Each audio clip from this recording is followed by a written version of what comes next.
with Patrick Moore down at Farthings on Selsey Bill. Turns out that a film of a book being written is only moderately fascinating. But it did mean that our crew was down at Farthings on the 8th of June 2004 to capture the joy of spending time with Patrick during the transit of Venus and some of the hijinks the day before. With Patrick, there was always hijinks. I think we all share the belief that Patrick's true worth as the greatest educator of all time has yet to be fully realised. And I'm going to hand you over to Sir Brian to say a little bit about Patrick, the film, and Patrick's role in history. But before I do, I also want to sincerely thank my friend, Andrew Manson, who directed the film and spent most of lockdown editing it into what it is today. So, without further ado, I give you Sir Brian.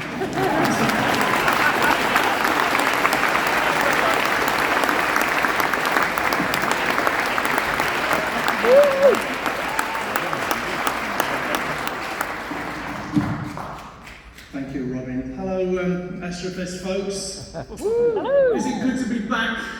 Yes. Amazing. I can't believe it. It seems like it all never happened, that terrible lockdown stuff. It's great. I love Astrofest, as you know. I've been to very many of them. And a lot of the time I was right here with Patrick, dear Sir Patrick.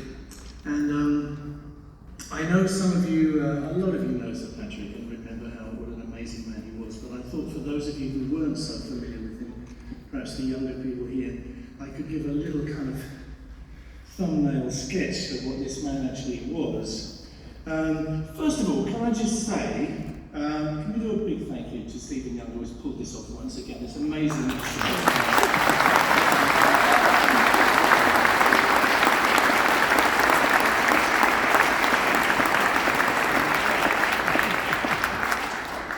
Very modest, and he always says, well, I don't know if we can do it, and he always pulls it off brilliantly, and this was in the face of a lot of obstacles, so well done, Stephen, amazing.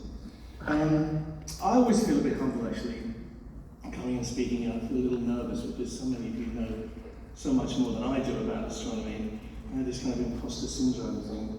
Interestingly, I think Patrick had a similar kind of thing going on, because he was always saying, well, actually, I'm not a professional astronomer, I'm an amateur astronomer. And of course he was the most famous amateur astronomer ever, and he's the only amateur astronomer ever to be honoured by being given an FRS, which is an amazing achievement. So he was a great populariser of astronomy, but also a very serious researcher. He spent thousands of hours just looking through his telescope, making notes, drawing pictures, and his very detailed map of the moon, before photography was really able to be used properly, was what was used by the first men to walk on the moon. So Patrick really has a place in history, in astronomical history. He was an extraordinary man, very, very unusual, incredibly generous. And I wrote to him as a kid. I used to beg to be allowed to stay up and watch The Sky at Night. The Sky at Night on TV was the longest running show ever in the history of mankind, with one presenter. He only missed one show because of a bad egg.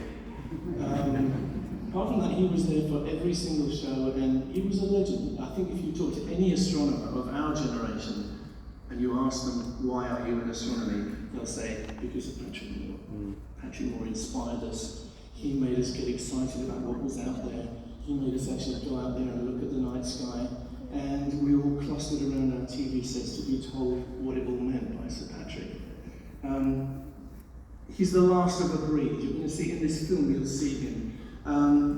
I think it's fair to say that there will never be another Patrick Moore, because he knew astronomy like no one else does. He knew it in a personal way.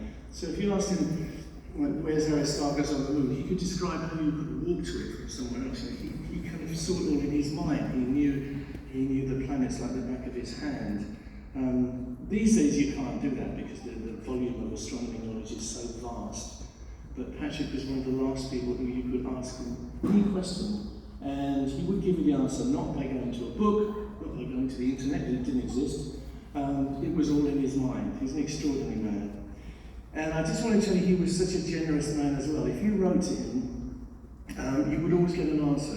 So any young kid aspiring astronomer would write to him and ask him about something in the program. He would always get a personal typewritten letter from Patrick, tapped out in his unique way with all the mistakes on his lovely old non-electric typewriter.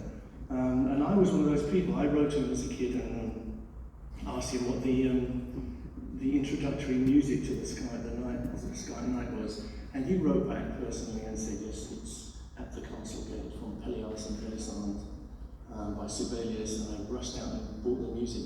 And I think that was one of the first times that I linked astronomy and music, because it gave me such a feeling. It gave me that feeling that I could see into the cosmos because of the music and because of Patrick. So what is the film?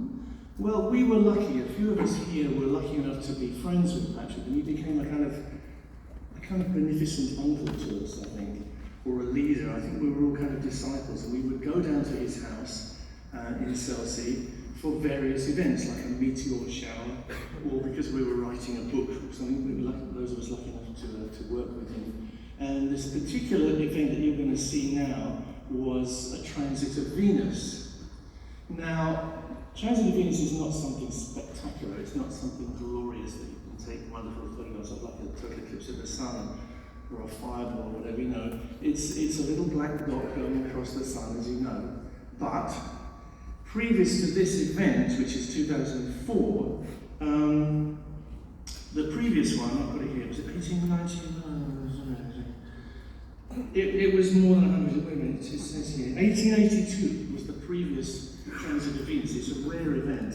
So no one in the world, actually, had actually seen a transit of Venus. So it was quite a nice thing to gather together and experience, even though we knew it wasn't going to be spectacular. So we're all gathered around in his garden with our various telescopes, not looking through them, of course, because as Patrick was always the first to say, never, never, ever look through a telescope at the sun or any kind of optical device. So we were projecting. I had a very Heath Robinson thing with a telescope that I made with my dad, and a wire coat hanger holding up a piece of paper, as you'll see. And we're all thinking, who's going to see this venture of the black dot onto the sun first? It's quite an exciting moment. You'll see what happened on that afternoon, but I think you get an extraordinary glimpse in this little clip of what it was actually like to be around Patrick and how we all benefited and how the world benefited from his unique approach to bringing science to ordinary people and making it understandable. The rest of it is in the film. I don't think there's anything else to say except enjoy. It's not a finished film, it's a rough cut, and it's not actually ready, but we hope one day it will go into the cinemas and the whole world will see what Patrick Moore was really like. But this is a sneak preview. You guys have seen this before anybody else has seen this footage. So I'm going to say, Lucy, hit play. Enjoy, folks. Thanks for having me.